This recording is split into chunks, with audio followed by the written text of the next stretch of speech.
Welcome to the Harnessing Your Divine Feminine show, hosted by Andrea Bagby. We believe that when you give a woman an opportunity, you give her the world. Be sure to like, comment, and subscribe to our videos. Hello, welcome to the Harnessing Your Divine Feminine show. Thank you for watching today, where we give women opportunities to share their story of inspirational and strength. And today, I'm so pleased to have Allyson Roberts on the show. She has got stories to tell. And we are just going to let her have the stories, time to tell us all of her inspirational stories. You've let it, every time I get to hear you speak, I'm like, wow, I didn't know that. I didn't know she went through that. Like, and then you just did a book. What's your book? Tell us about your book. The book is really exciting because I've done book collaborations in the past where I've written a chapter or I've brought people together and they've written a chapter. But my daughter actually, she's grown, she's an adult. She was like, Mom, really the next book needs to be your story. And, you know, whenever you share your story, and I think I say you because I'm pretty sure I can speak for everyone. It's like, who am I going to piss off? Right? Know, what waivers do I need to get? And, yes, I feel that. Yeah. The people that read this book, it's going to like cause all this turmoil and all this stress and everything. But the thing is that it's our story to tell. Absolutely. And the stories need to be told. Every person's story needs to be told. It really does. It really does, because stories are how we change and how we grow. Yes. And I love the name of it. Thank you. The spiritual journey, the part no one talks about. Because people, when they step into the spiritual world, they have a tendency to bypass. Yes. And they don't want to talk about the trauma. It's all kumbaya and let's all come together. And that's all great. It's great to meditate. I meditate every day. It's great to have a spiritual practice. I definitely have one. But to call what we went through toxic or negative or the shadow, the dark times, and not ever talk about what actually happened. Right. Absolutely. It's because spiritual bypassing. It is all the toxic positivity. Right. Instead of just looking at what it is and just saying, this is what it is. This is what happened. Like, right. I was pregnant and homeless and lived in my car. Like, and thank God, because I am who I am today. Right.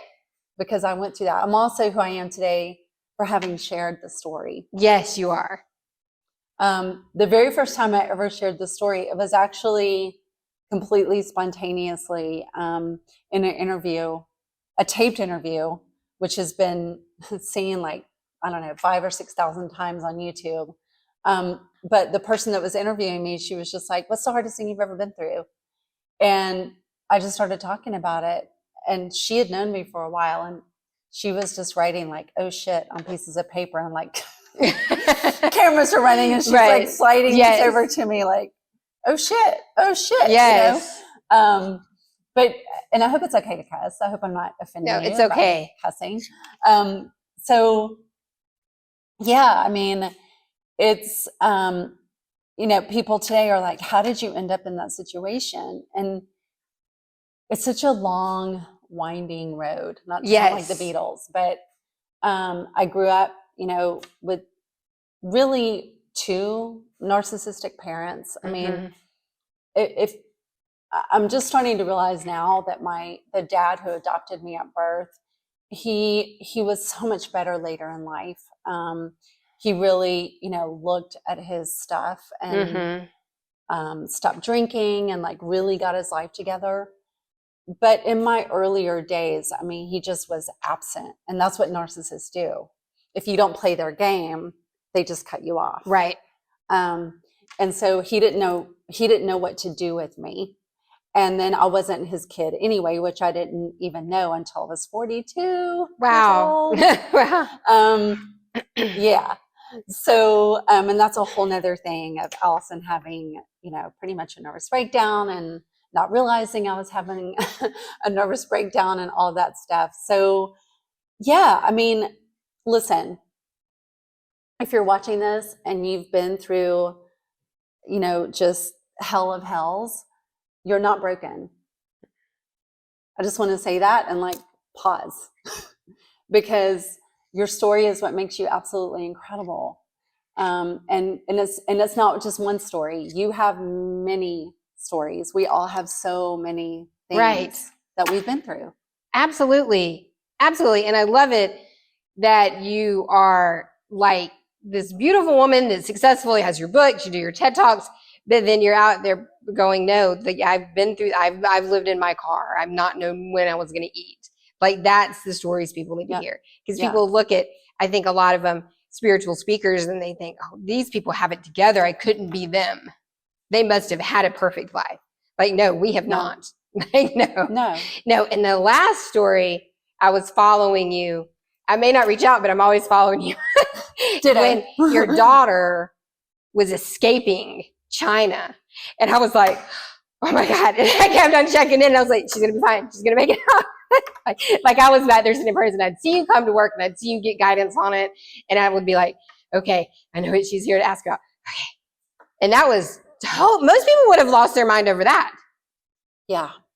Yeah. So my daughter got married and she and her husband wanted desperately to teach English as a second language in Asian countries, because it really opens a door for that community to be remote and start working from home and just really start to broaden their horizons.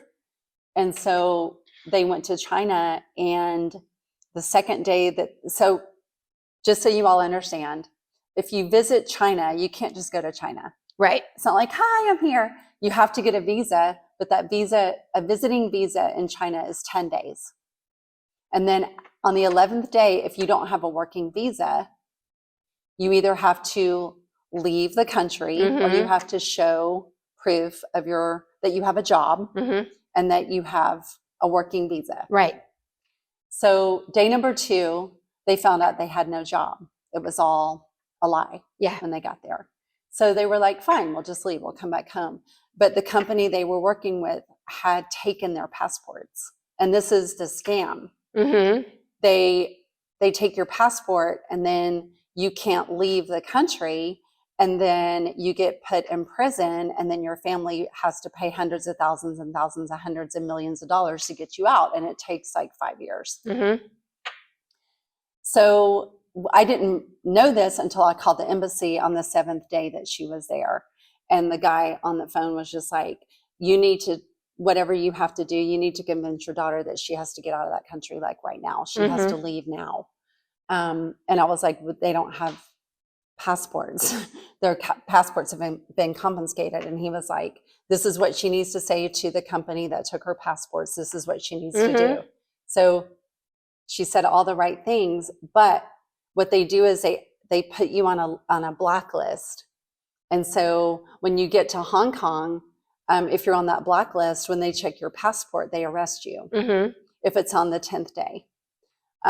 So she and her husband had to basically leave China with the clothes on their back, with us waiting here at the airport, hoping that we were actually going to see them when they got off. And they made it. The plane, they made it. That's amazing. Just watching that story, I was like, well, she's already been through so much. now she has a baby and they're. Well, then, and Laura, I'm sorry for sharing your story. But she realized that she was in a narcissistic relationship. Okay.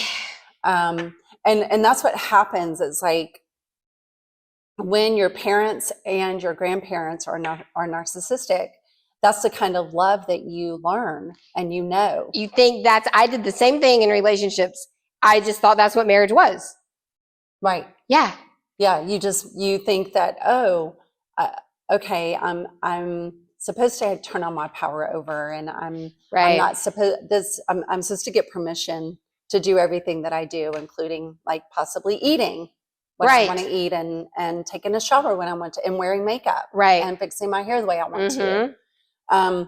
And so, through her own therapy about being scammed in China, and me encouraging her, like, please get into therapy, please get into therapy. And so when she got into therapy, she was sharing our family history and the relationship that she was in.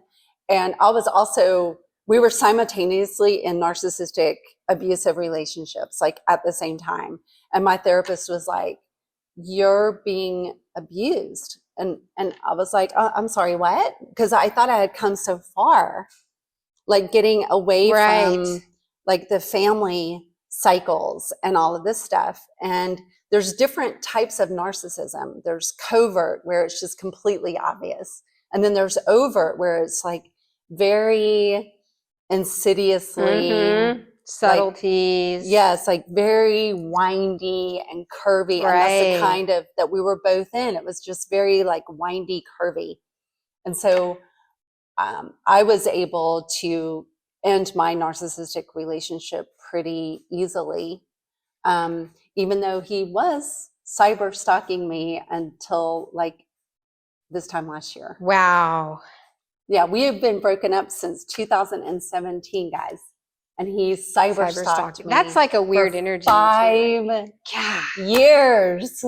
5 years. Yes. It's like, what do you want from me? Like, I have nothing. And he's married. And I'm like, well, pay all that attention to her. Like, go and get some help and love her. Right. Like, just leave me alone. So anyway, yeah, my sister, my daughter, not my sister, Freudian slip there. My daughter left the marriage with nothing except my grandson. Good. Because I was the only way that she could get away from him, was to trick him and leave. And she did. And so we are now both free of the narcissism. Yes. That's and she's wonderful. in a beautiful relationship, and I'm not in a relationship by choice. And it just, we're finally free. Good. Yeah. Good. And freedom is totally possible. It's totally possible. And then while you were going through all this, I hear people say all the time, I thought I was done learning these lessons. Like, you're not, you're never done. No finish line. You'll be like, what do you mean? I've already come to this. You had been teaching and you had been doing readings. I remember sitting next to you at psychic fairs long ago, like building clientele and still using your gifts to change people's lives. Yes. While you were changing your own life simultaneously. Yeah. Which is amazing. That's really what it's about, right? It's not about like, oh, I've conquered and now I have this wonderful life and I can help people. Yeah. I mean, it's a huge responsibility that if you are going to be in other people's energy, you have to work on your own all the time. Like, not work on it for a month and then stop for a year and then work on it for 3 months and stop for 7 years and then no, you have to work on yourself every single day. I mean, we have blind spots. There's stuff going on with me right now that that definitely needs my attention, but I can't see it because it's over here. It's in my blind spots. And so if I'm not working on myself every single day, then my vision won't expand. And as our vision expands, it's like, oh, yeah, there's this thing that happened back here in 7th grade that I never have paid attention to, or even the thing that happened 2 weeks ago that I really didn't think was that big of a deal, but I can't stop thinking about it. So I need to work on it. And I think it's irresponsible for people to label other people toxic and redeem themselves or deem themselves as like this amazing, incredible person because you had an aha moment, and not do yourself a huge favor by working on yourself constantly. It doesn't mean you're broken. No. It means you're human. I mean, right. That's our flaw, or our ultimate flaw, being human. We're humanity, right? Yeah. So when you were going through and you were helping your clients, obviously Spirit brings us the clients we need the most. Yes. To like bring that out in us, right? Right. And we're like, wow, I didn't see that one coming. But you handled it. You've always handled it very, very gracefully. Thank you. And you continue to write and you continue to share your story. And I love it that you're like, I'm single by choice. Yes. Because that is such a testament to being married is not the end all and be all of life. No. If you're putting that before you, you're probably on the wrong path. Yeah. And I did that for a while. I would go in and out of like, I'm good by myself. And then, but I really wasn't. I wasn't, as far as like codependency, right? Because codependency is like, you can't be alone.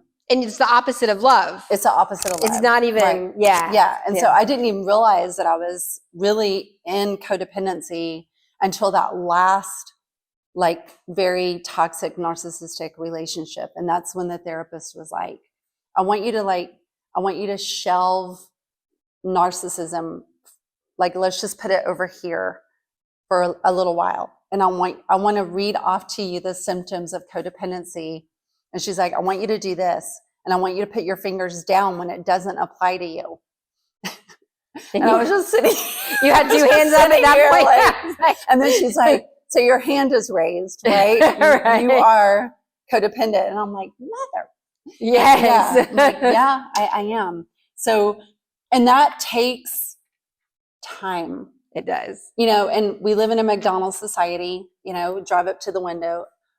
May I help you? Yes, I'm codependent. I would like the answer and all the healing, please. Sure, drive around to the window. Here you go, and we drive off. Like, right. That's what we want. It doesn't. Because very much does not work that way. It's like a generational curse. It is. It is just. I look at it. I look at my own codependency every day, and then I'm like, oh, that's just the generational curse. Right. Like, and every day we're working to break that, and we need to give. And I hear women say this a lot. I really think that I would have a better life where being in a partnership or a relationship is going to solve my problems. Oh, listen. No. And I would try to, first of all, I would believe every lie that they said. Right. And just like that's a red flag. No, it's not. This person's amazing. I'm just not a red, pink, white, no flag. I would just justify it down to no flag. Right. And then I would just believe every single lie that they said, which unfortunately, I fell into relationships with people who were already committed because they would say, like, we're in the process of a divorce, or I'm living in the basement, or they're never home, or they have somebody else, and it doesn't look like what you think it looks like, and all that. And it's maddening, right? It is. It was maddening. And so that too was just, and that was also the last relationship that I was in, the very first date that we had, he was like, okay, so we've been talking online for 2 months because I was trying to be so careful to not fall into that trap again. Right. So our very first date, he's like, I'm in the process of a divorce. And I'm like, no, done, not doing it. And then he like showed me the separation papers and he's like, see, we've already signed them. And I was like, okay, but then I just want to say this to you. Yes, go. If they're not living in their own place with their own couch and their own dishes and their own drinking glasses, don't do it. Don't do it. Right, exactly. Don't do it. Because it's just messy. It is messy. Okay, so I read for women are a primary clientele. I have a few men slip in there, and I've been doing retreats for years. And can I tell you how much I found that, like, monogamy is so rare? Yeah. And it'll be like the most, you would think that people have it completely together, and they're pulling me to the side, asking me about their side person. And I'm like, really? And that's why it's rare, right? Where we're in the process. Right. And then they're pulling in innocent women. Right. And saying, or men. Oh, are they? Or men. Oh, because I get too. I get 3 calls a day, probably. Are they leaving? Are they getting a divorce yet? Do you see that they signed the papers? It's like, nope. And I'll literally be like, it is not in the cards. It is not in the cards.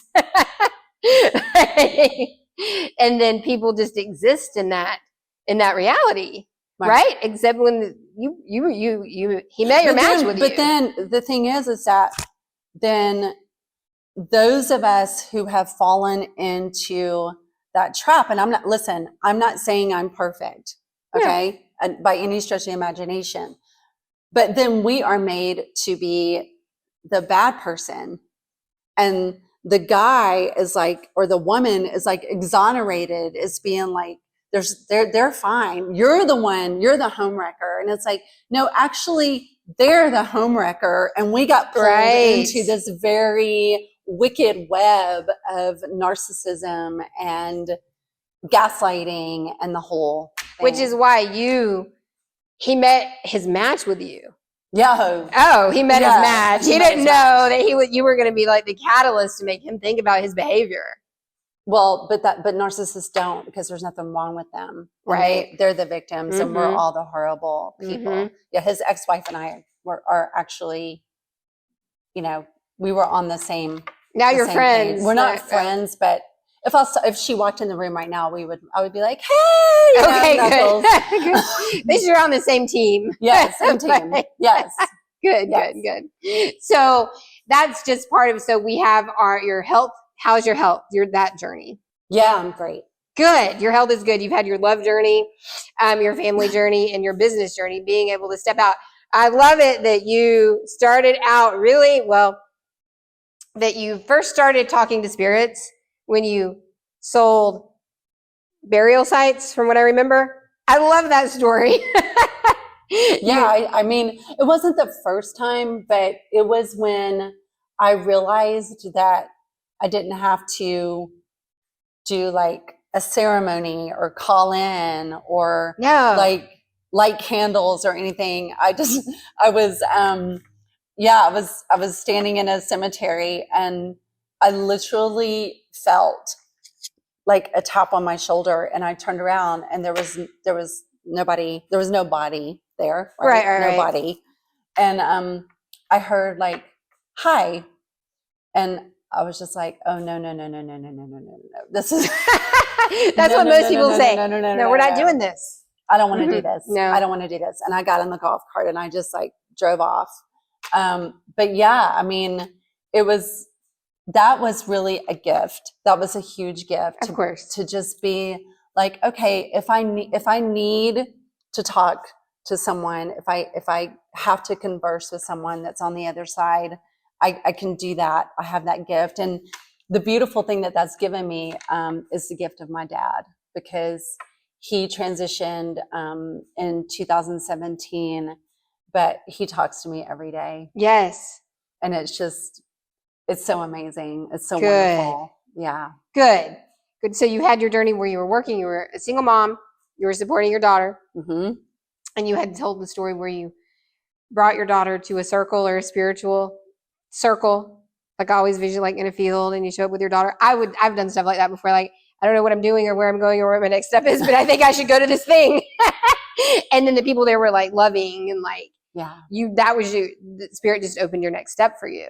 Yes. Right. Yeah. And then you just built from there, and you were like this winding road of like developing your skills and figuring out how to help people with your skills and building your clientele while you're piecing your own life together, because healers are born, right? We can't create a healer. No.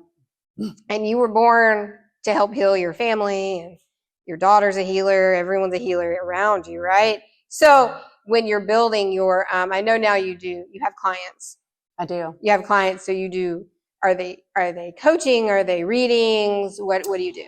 I decided like 3 or 4 years ago that readings were frustrating me, because like if I were to do a reading for you right now and you're not working on yourself. Right. Okay. And you and I are sitting here. I have the gift to see people's crossroads. Yes. And so it's like, if you stay on the path that you're on, this is the outcome over here. And if you do some work on yourself, then I see like this whole bigger picture thing for you, right?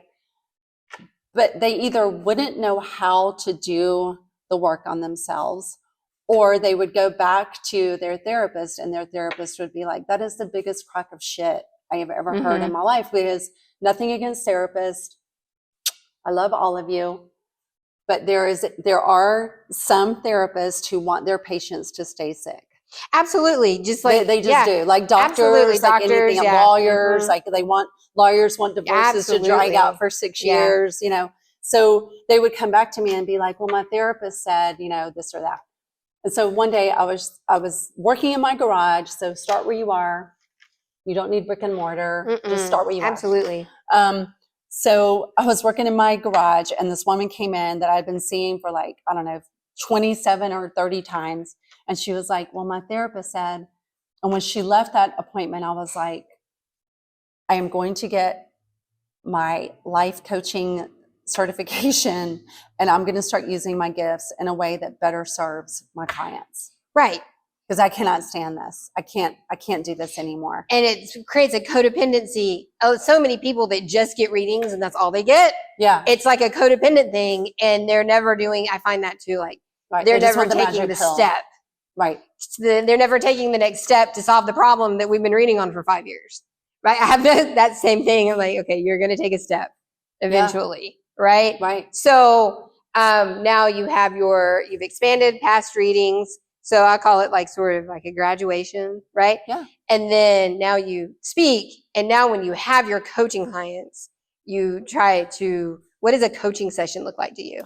A coaching session looks like I have my strongest intuitive gift is claircognizance. Like I just know things. I don't know how I know them. Mm-hmm. I just know them. Right. And so like if you were sitting across from me and you're like, no one is coming to my house for readings, or no one is, my coaching program isn't filling up because I coach other coaches too. I just know what you need to do. Right. To fix it. Exactly. I just know it. You're like, and the people that listen to me and follow me have tremendous success. They do.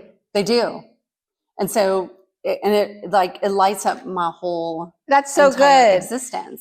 Just to see people like go and like have the success and be able to thrive and create those solid foundations. Right. Yeah.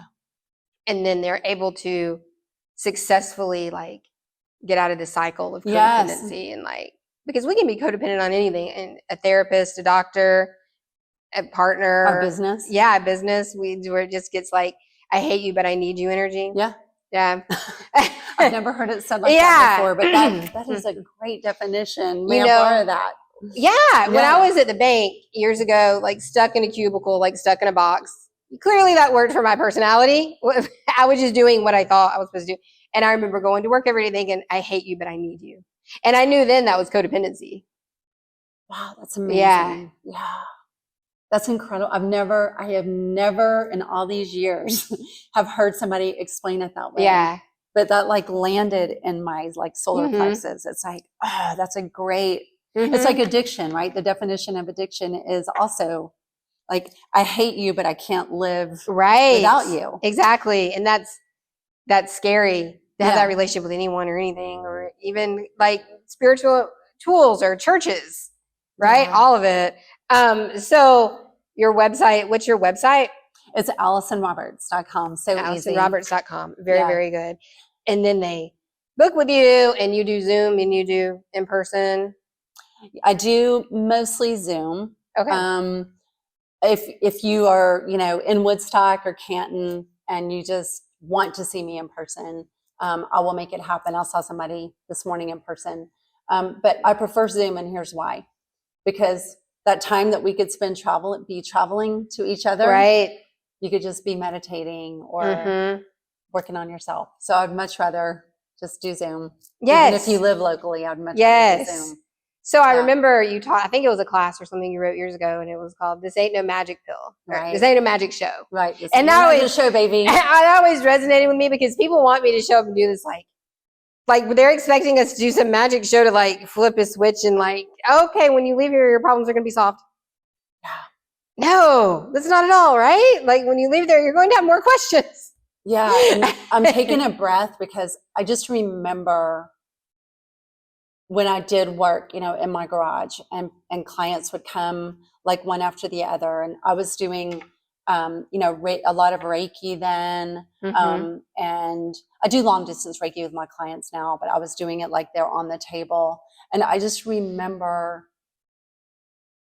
that sick feeling that I would sometimes get in my stomach of like, they want to be a completely different person when they get off of this table. Mm-hmm. And it just doesn't work that way. No. You know, and I think, and again, I'm sorry, I love you, but I'm Aries and I just speak my mind. Mm-hmm. The Bible is so bastardized, right? Because, and we do Jesus such a disservice. Oh yeah. Because the Bible is written where like everyone that he touched, bam, immediate, bam, Right, immediate. yeah. And we know it wasn't. No. We know it wasn't like that. No.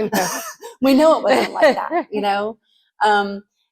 And that's why I think that people get discouraged is Right. because there's this side of spirituality that's like, just put this crystal in your pocket and rub a little bit of oil on your palm and away you go and boom, you're fixed. And it's like, don't even want that.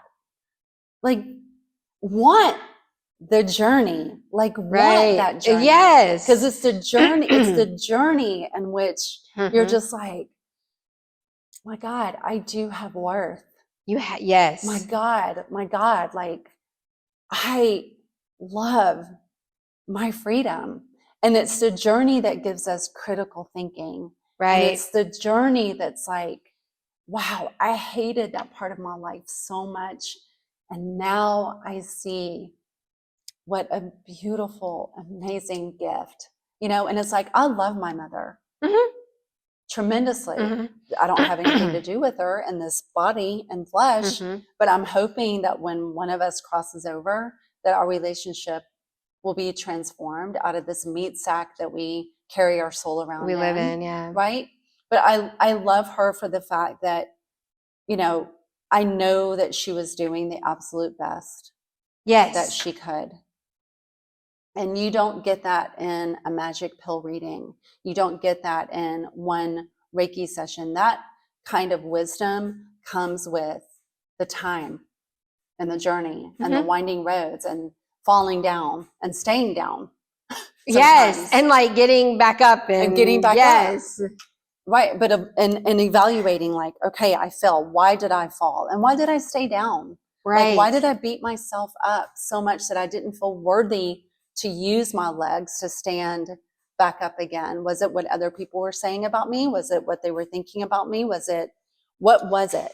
Because when you figure out that piece, then it's like, okay, that's what needs to be fixed. I don't need to fix you. I need to fix me. Oh, that's it, right? For all of us. Right. I don't need to change you. I need to change me. Right. Right. I don't need to change your story. I need to change my story. And that does not come in a 30-minute session. You're not going to get that in a 30-minute session. Not at all. Not at all. Yes. No, you get maybe a little bit of guidance. Tiny right? little drop of water where you're like, okay, you know? Yes. And then, but really what happens to the reader or the healer is the client walks away, but then you're sitting there going, wow, they have more potential than that. Or, like, wow, they could really do better there, but okay, maybe they'll come back. Yeah. And what started happening was my clients would come into sessions. And this is when I was like kind of transitioning over to life coaching. And someone would say to me like, you know, do you think that he's going to ask me to marry him? And I would just kind of side back and cross my leg and be like, what do you think? Yeah. And they're like, well, I'm paying you to tell me. And I'm like, I understand that, but what do you think? What do you really think? Like, let's just go into our heart. And what do you think? And then, you know, they would be like, no. I'm like, awesome. So why do you keep going back for more? If that's not what you want, then the people who wanted the magic pill stopped being my clients. And the people who were like, this makes a lot of sense. Like, I want to do more of this. Right. Some of those people are still, of course, my clients. Yeah. Like 10 years later, they're still my clients. And, you know, I've had the same coach for 8 years. And it's people are like, how can you stay with that person for so long? It's like, because they make so much sense. That's why. No, right. Because your coach is just waiting for you. Right. Your coach is waiting for you to like make that brain connection. Exactly. Like, yes. Yeah. And versus, I think, well, also when you're coaching, there's trackable progress. Yes. Versus a reading, it's just like a one and done. Yeah. Because, I read for California Psychics too. Yeah. And almost every single call. All of them, yeah. Is he leaving his wife? Yes, yes. They're all, is yeah. Is she leaving her wife? Is he leaving his husband? Is blah, blah, blah. And I'm just like, in California Psychics, you can't coach, Oh, no, they don't want any of that. Yeah. At all. Like, okay, let me pull a card. No. Oh, it's a death card. Probably not. Like, if you're calling me, probably not. I'm seeing no, Right. I've started telling my clients, you're going to know who's going to marry you because the person who's going to marry you, you wouldn't even have to ask. Right. Them. Exactly. They're going to chase you down like a barracuda and like chomp on you. Right. Yeah. Exactly. Like they're going to ask you 10 million times until you say yes. The right person, you don't have to pull a card. Right. On. Exactly. Like, you do not. So, no. And when I read for a similar psychic line, and I would just get bored. Tired because you're just sitting there waiting for the phone to ring. And it's even like, it's just very, very, intense desperation I think humanity lives in. Yeah. It's like an intense desperation. Yeah. And you want us to be on the phone like, there's a better way. Like yes. Stop. Like, stop. Like, it's not even love. They're getting some sort of weird dopamine hit or something. This is not even like a thing that's happening. So, like, we sort of break molds in that, right? Like, you've broken the mold and you've stopped all the chaos. Like, you've stopped it in your generation, and it's painful. Like, you've experienced a lot of pain. It's not easy to say, I'm gonna be the generation, the cycle stopper, or whatever. You see those things online. Oh yeah, the memes all sound great. And everybody's like, woohoo! But then, like, you walk into their living room and they're like, I know, like the pop psychology. Yeah. Right. And it just like for 30 seconds, you get like a pop psychology thing, but it's not doing anything. You need to see a real healer or coach. You can't build your healing life on that. No, you cannot.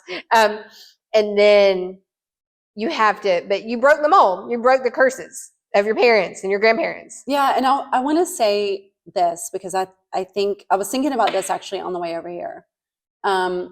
So I skimmed over it, but when I was 42, I found out that my mom had an affair, and my father had one of the largest churches in Atlanta at the time. I remember you telling me that one time. Yeah. And so I was conceived inside of a church. And then my mother lied to the dad who raised me, and then my dad ended up shooting a different minister. He didn't kill him, but he ended up shooting a different guy because he thought that was the guy who got my mom pregnant because she was having an affair with him instead of the guy that she got pregnant, blah, blah, blah, blah, blah. It was like a big thing. But what my family that I grew up with, their stance on the whole thing was that I was supposed to act just like I had acted the day before I found out. Oh, right. Like, that's realistic. Like, no, right, you can't do that. They were like, no. It didn't change. It doesn't change anything for us. Like, what is your problem? Like, you're still our sister. You're still Allyson. Like, what? And I'm like, what's my problem? I mean, betrayal, right? Lies. Yes. No medical history when I've been really sick. And as soon as I found out my medical history, they knew what was wrong with me, and bam, I'm well now. And I was sick for 6 years. So it's like, and hearing, I was born hearing impaired, and all of my siblings that were on my biological father's side are all hearing impaired. And so I remember too, you telling me about some hearing aids at one point. Yeah. Yes, you were like, you had like a lot of, they were like expensive. You were telling me about like you spent I remember you coming to me saying, I just spent a lot of money on the hearing aids. Yes. Yeah.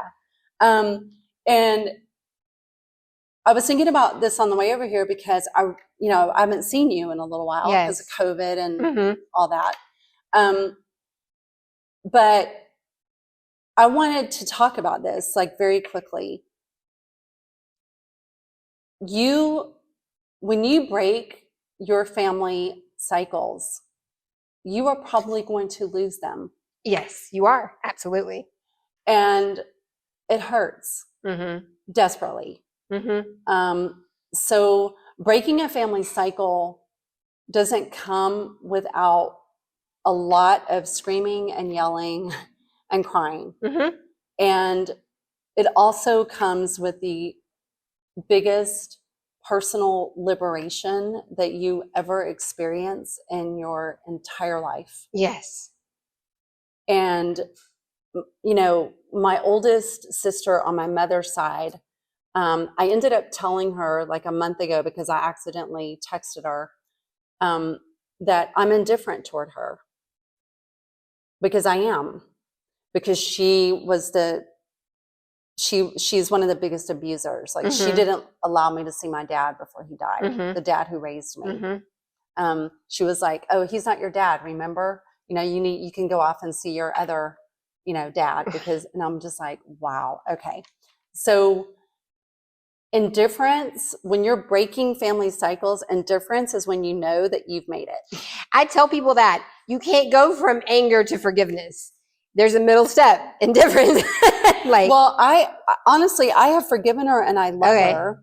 You know, like, I love her on the higher plane. right. But when I say indifferent, it's like I'm no longer triggered. Good. No, indifference is a whole thing right there. Like, yeah. Good. Yeah. No, I don't think people give indifference enough credit. They don't. And I think that people think it's cruel. It's not. It's not. It's not cruel. I mean, because I remember the day that I felt indifferent. And of course, I went running into my therapist's office and I'm like, oh my God, I'm a narcissist now. I'm indifferent towards my own sister. No. And she was like, sit down. Take a CBD pill. I know, right? Let's talk. You know, and she's like, you've just reached another level. But if you're feeling indifferent before the forgiveness and before all of those things, then I would say that you probably need to take a second look at the indifference. I tell people, well, I think in the global humanity level, people say, well, indifference is bad because you don't want to be indifferent when it comes to like prejudice or like social justice issues. So I see that. You don't want to be indifferent with that. No. Right? But you want to be indifferent with like your your triggers, like the family members. People who repeatedly abuse you. It's okay Absolutely. to be indifferent. You just like, and I try to get there for myself. I need to be like completely like an ex. You know, you feel from your ex when you can pass them in the grocery store and not feel anything. Right. That's indifference, right? Right. Okay. Any final thoughts you have today? And what's your book called again? My book is The Spiritual Journey, the part no one talks about. It is a self-help book. So at the end of every chapter, there are like journal prompts. So it's not just a book of like, oh, here's everything I went through. It's a book for you to be like, oh, shit. I mean, there's some questions in there. So, You were not going to write that book without pushing people to their edge. Yeah, exactly. Right. Yeah. Very good. Yes. Yeah. So and it's so good to see you. And you too. Thank you so much. Thank you. AllysonRoberts.com is where you can find out all about Allyson. Thank you so much for listening today, and go give a woman an opportunity. Bye. Thank you.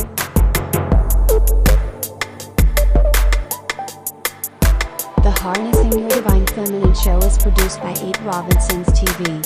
Subscribe for only $30 per year for access to exclusive and archived content. Visit www.the8ROBINSONS.tv. Thank you for watching.